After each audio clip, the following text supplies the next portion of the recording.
war is like taking a toll on them or anything like that? Do you have Um, any friends? I do have some friends that have had some issues with PTSD, post-traumatic stress disorder. Usually these guys, well, the two guys that I know in particular, I'm not going to name any names, but they have had problems. I don't know the severity or the actual symptoms that they've had, but I do know that they have seen specialists. They have seen psychiatrists or psychologists, and they have one of the guys is a good friend of mine. I talk to him about it a lot, and what these guys really need is somebody to talk to. As far as myself, I have not experienced that. Probably because I haven't been in any kind of major combat. Both of these guys have been in major combat. But those two guys, out of the hundreds of people that I have met in the Army, are the only two that I can think of that have had any kind of issue.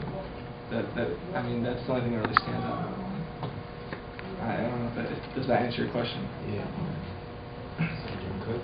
Mm-hmm. Blue? I have met a few people that I feel they were traumatized because of the war, and this only because I have visited Walter Reed up in Washington. So I visited a couple of the service members that had came back from various wars and whatnot. They had surgery or specifically like traumatic injuries with like missing limbs and things of that nature. And yes, I have met a few of them, and I do feel the Army is providing for them in a way to help them combat that situation as far as providing them counseling and things of that nature to try to make a smoother transition from the war scenario back into the military mainstream sort of lifestyle. Do you know of any females that live experienced trauma? I did meet a couple females. I don't know them personally, but the same scenario. Just by like talking to them, I do think that they experienced flashbacks and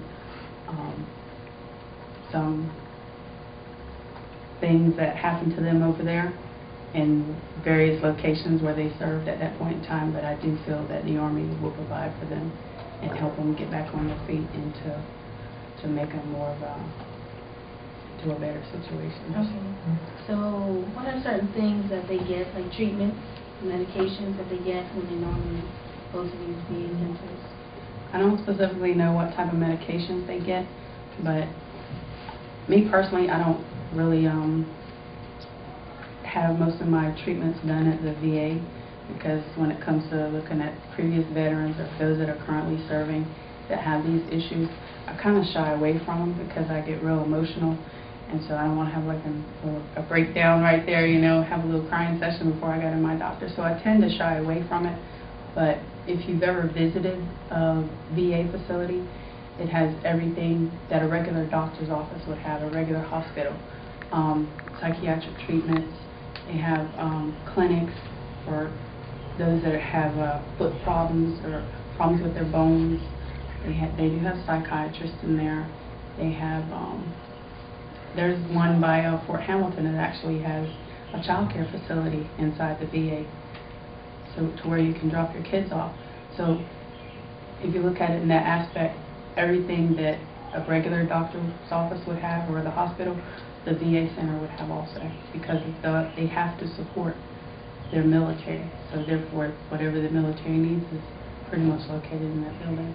They also have the Wounded Warriors Project, which is I don't know how old the organization is, but they work with soldiers who have been wounded in combat, and they'll get them jobs, they'll get them school for free, they get them all kinds of stuff.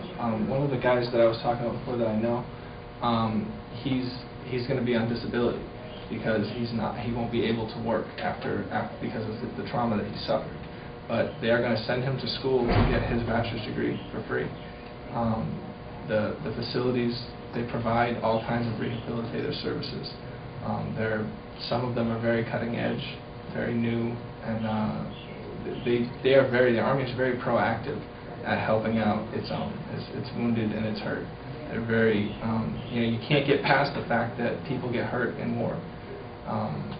But the Army is being very, very good about trying to help those people out, because they have made the ultimate sacrifice for their country. Especially these folks who have lost limbs, multiple limbs, who've been shot several times, who are unable to work because of the mental trauma that they've undergone. They are being helped. They're not being forgotten. I'm glad you said that, because a lot of people feel that the Army really doesn't do much for their soldiers. So I'm glad you said that. This has been in the past. It was a problem, and whenever there's a problem, it has to be fixed. That's one thing about the Army that I like, is that they actually do surveys. The Army is a hierarchical society. If Sergeant Blue outranks me, if she tells me to get on the ground and do 20 push-ups, I'm going to get on the ground and do 20 push-ups. But they do send out people to do surveys. They do send out people to find out, is this working? Is what we're doing with our soldiers working? So when the surveys come back and they say no, all these soldiers are hurt and they're injured and they're being forgotten, the Army looks at that and they goes, okay, this is a problem, we're going to have to fix this. And then they get very proactive about changing things and fixing things and making things better. So as long as I've been in for 9 years, and I have only seen things get better in that respect. Based on your knowledge, Sergeant Blue, do most of the female soldiers make the military their career? The majority of the females that I do know, I'd say 50-50. Half make it a career, and the other half don't. They come in with that pessimistic point of view that I was talking about earlier about basic training, and they can't cut it. But the other ones that are similar to me, we make it.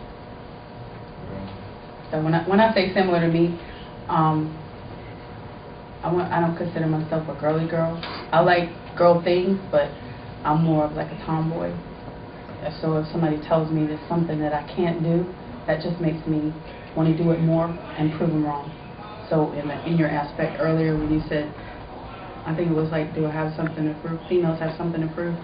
Not personally do I have something to prove, but when you tell me it's something I can't do, by all means I'm going to try my best to prove you wrong. So you would definitely suggest out there to any females that want to join the Army, if they have that girly girl attitude and can't stop, will do it.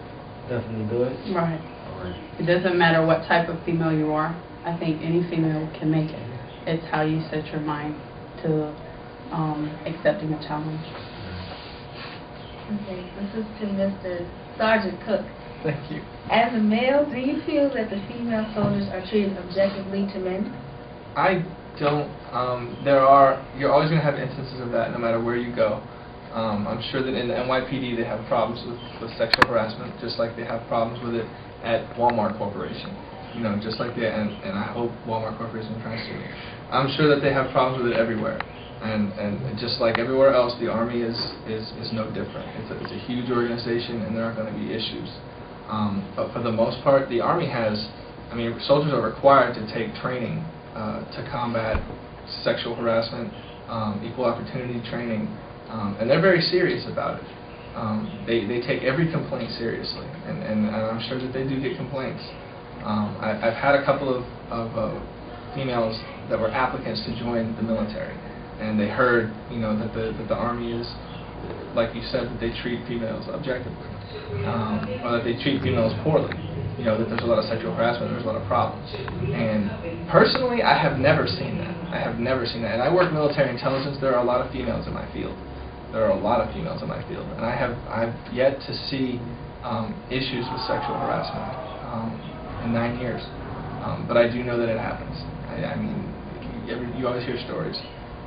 As far as my personal experience, I haven't seen it happen. But I know that if it did happen, I would deal with it in a way that the Army expects me to deal with it. I would report it, and I would make sure that it stops, because it doesn't belong in the Army. It does not help us accomplish our mission at all. So if it doesn't help us accomplish the mission, it doesn't belong. Sergeant Blue, when the females come out of the Army, do they get sufficient provisions for their service by way of employment?